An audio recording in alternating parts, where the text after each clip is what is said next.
Hey, welcome back everyone. Blue Ridge Silverhound here.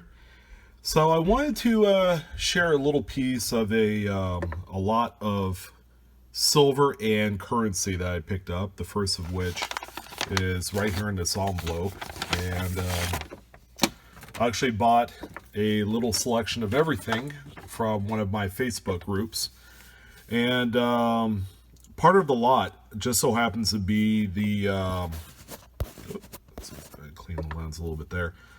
Happens to be a lot of silver certificates. Okay, so I wanted to take some time to go through I think there was about 50 or so right here.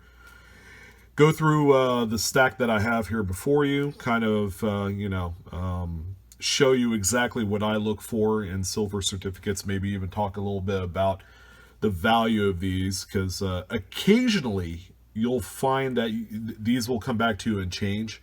It doesn't happen too often because, well, number one, they have a blue seal and not a green one, which designates a silver certificate.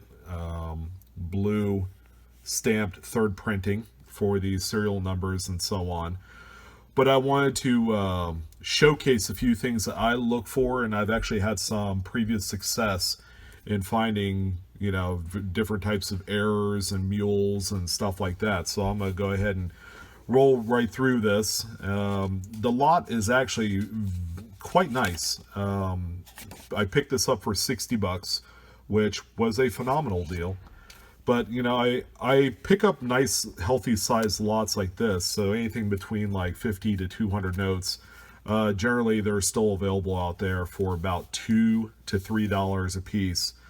And there's two different dates I look for. I look for, of course, these are 57s as you see here in the series, and 35s. The 35s typically will probably command somewhere in the $3 to $5 range in circulated condition. Gem examples certainly go for quite a bit more, but the great news is the gem examples, the crisp examples, rarely sell for over $20 unless it's like a really rare mule. All right, and I'll go into that here in a second. But I would go through the notes. I would look for, like offset, back to front, front to back, offset print errors. That's where you have like the image of the back on the front and so on, and maybe you'll have a little piece and all that. But I would also go through and look at like, serial number differences. Maybe there's two different sets of serial numbers. One digit might be different than the other. They would call that a mismatched. This particular note is in nice condition. It looks like an XF-ish type note. But I will go through and, just look at different variations of the serial number. This one obviously has some sort of smudging, maybe from, just overall use, And aside from that, mules. Okay, so mules are what it is there's two different plates that are used to print the front and back. All right, an older plate may have see this little plate number right here.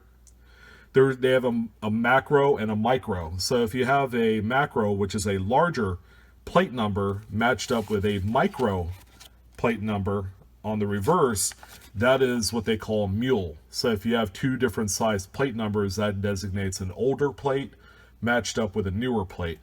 So and they're available out there. Typically you won't see them on 57s. They're a lot more available on the 35s.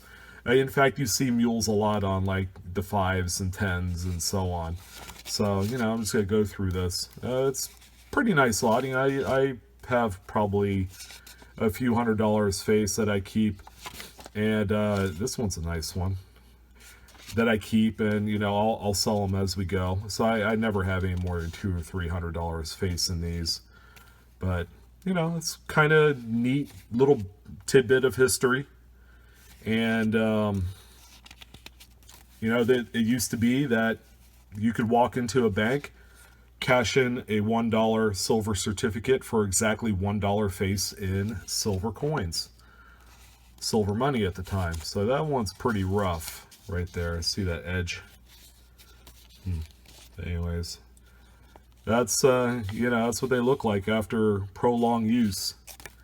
So I think I have $49 face here in $1 silver certificates. And if you could imagine dollars, $49 face in silver. It's got some writing, which kills the value of these things.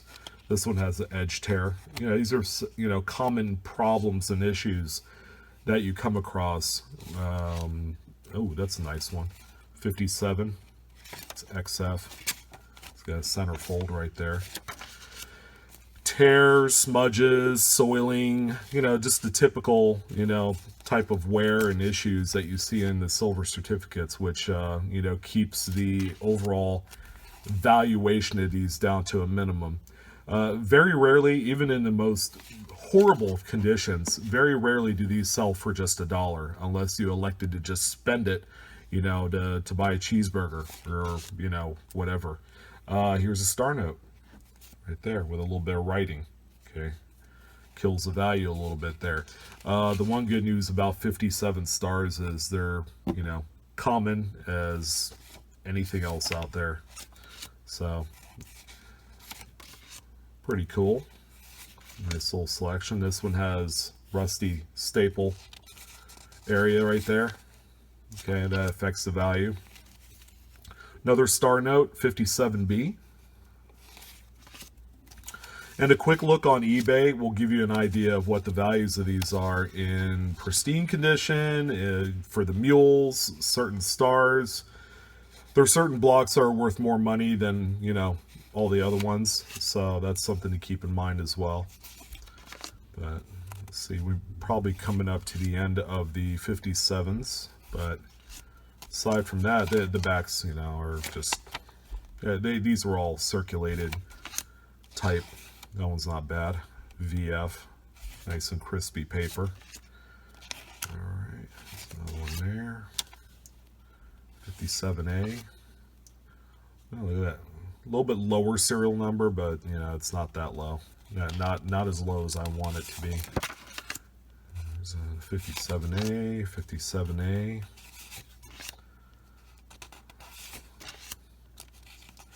Pretty neat and interesting bit of history. This is actually a nice looking note. It has some sort of adhesive on there. I wonder if this was actually mounted into an album at one point. That's usually one of the markers that indicate such a thing. 57. Here's now your 35s. And it's something I will point out on the backs of the 35s to the 57s. Okay, what's missing? That's right. In God We Trust is missing on the 35s. They weren't on there yet. So it wasn't until, the 57 series where they printed that on the reverse. So that's pretty neat there. But that's, the blues are a little bit more vibrant on the 35s from what I've seen. Even though this is a 35D. A few other nuances, make it just a little bit more neater, I would say. There's a few 35s here. There's another one there. 35G. I think that's the high series there. 35E. 35D. 35F. And 35C to round it out. But that's silver certificates for you. That's one piece of the bulk group that I purchased. And yeah, I'll talk about the other stuff I bought in separate videos, but I wanted to take some time to talk about silver certificates, what they are, how much they're worth in the market today, and is it anything worth, going out of your way to find? Maybe if it's in big bulk lots, I'll buy 50 to 100 of them just so I could go through them. I've had success finding things like low serial numbers, minor errors. I found one with a butterfly fold on the corner at one point, and effectively flipped it for $75. So, stuff like that, it's pretty neat. But anyways, I hope you guys enjoyed this video on $1 silver certificates. I hope it was a lot of fun for you. And, go ahead and subscribe to Blue Ridge Silverhound if you haven't done so. Okay, we talk a lot about coins and currency. It's a lot of fun. It's a great hobby. And, I appreciate you guys taking time to visit, and I'll see you next time. All right, have a good one.